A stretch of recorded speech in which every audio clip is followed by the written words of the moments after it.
Today's question for Mindful Moments is I keep reliving past trauma. How can I cope with these memories? First off, if you're experiencing severe trauma symptoms, I would suggest that you talk to a therapist or talk to your doctor and get an assessment to see if you might be a victim of post-traumatic stress disorder.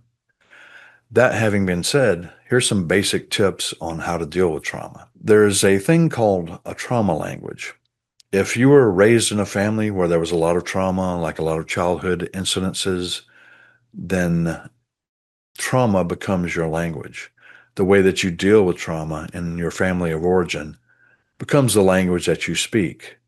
If you think about it, if I only spoke Spanish and I was trying to communicate with you, and the only way you spoke was English, then I'm going to have difficulty unless you learn Spanish or unless I learn English.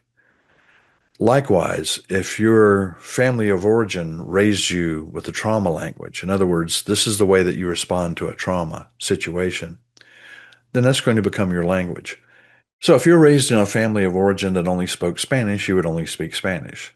Likewise, if you're raised in a family with a lot of trauma, then that becomes your emotional language for processing and viewing the world.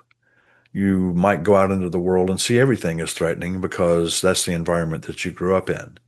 We tend to think that our family of origin is normal because we don't have anything to compare it to.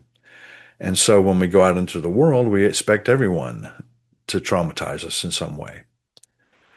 There's a thing called trauma-informed ecotherapy. And what that is it helps you to learn a different language, a different way of expressing trauma or dealing with trauma.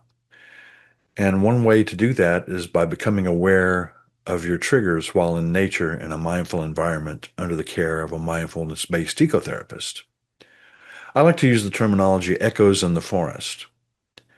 Every trauma experience we have in our mind, everything that we experienced in our life, leaves a mark on our mind. And until we deal with it, it doesn't go away. You might have heard the old saying, time heals all wounds.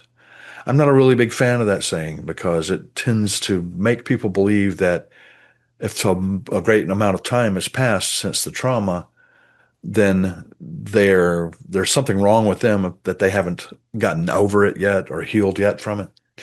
The truth is that the part of your brain that experiences those deep trauma memories doesn't have a sense of time. So no matter how long has passed, if you haven't dealt with the trauma, then it's still going to be there.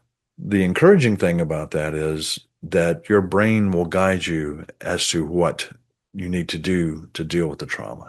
One of the ways that we do that is mindful awareness of your triggers while you're in nature. One way to do that is through nature journaling. If you just go out into the woods and do a mindful meditation by exploring the environment with your senses, by sitting down and saying, what do I see? What do I smell? What do I taste? What do I touch? One exercise I like to use is, okay, say you're looking at a tree.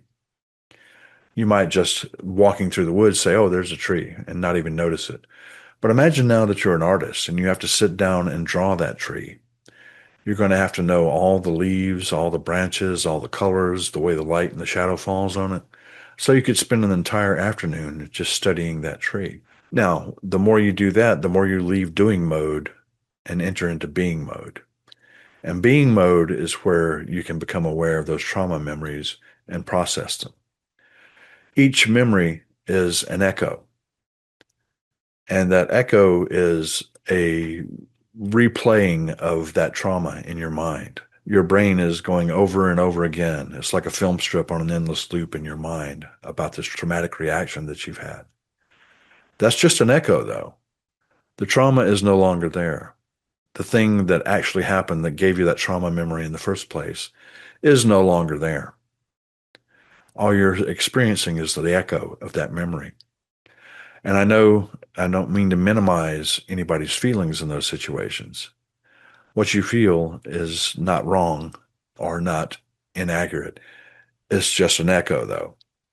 The first step of healing is to realize that you're not in danger anymore. The way that you do that is by becoming aware of your triggers for trauma while in nature, in a nurturing environment, in an environment that sustains you. And it may be that the forest is not your cup of tea. It might be that being on a beach might be your cup of tea or more of what you're accustomed to. The difficulty here is that if you were traumatized at a particular place, then you're going to have those echoes of trauma memories in that particular place. For example, I always used to use a relaxing beach imagery when I was guiding people through a relaxation exercise to deal with trauma. And then one day I had a woman who had nearly drowned. And so imagining a beach was not exactly a soothing experience for her. So instead, what I do now is to allow my folks to pick a place in nature that is calming to them. And once you're there, you allow yourself to shift out of doing mode and into being mode by shifting out of thinking mode and into sensing mode.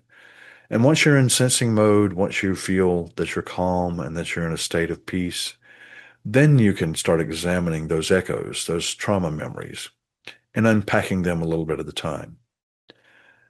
And one of the worst things that we've ever done in therapy is to drag people into facing those traumatic memories before they're ready.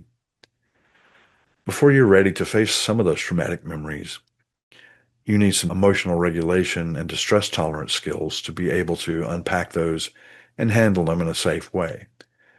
And the way I put it is that my goal as a therapist is to get you as close to the fire as possible, but I'm not going to throw you in the fire. You're your own best expert on when those echoes are ready to fade into the past.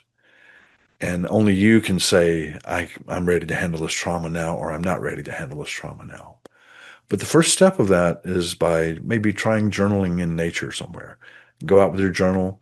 First, take in a mindful meditation, get yourself into a calm, expressive state by focusing on your senses.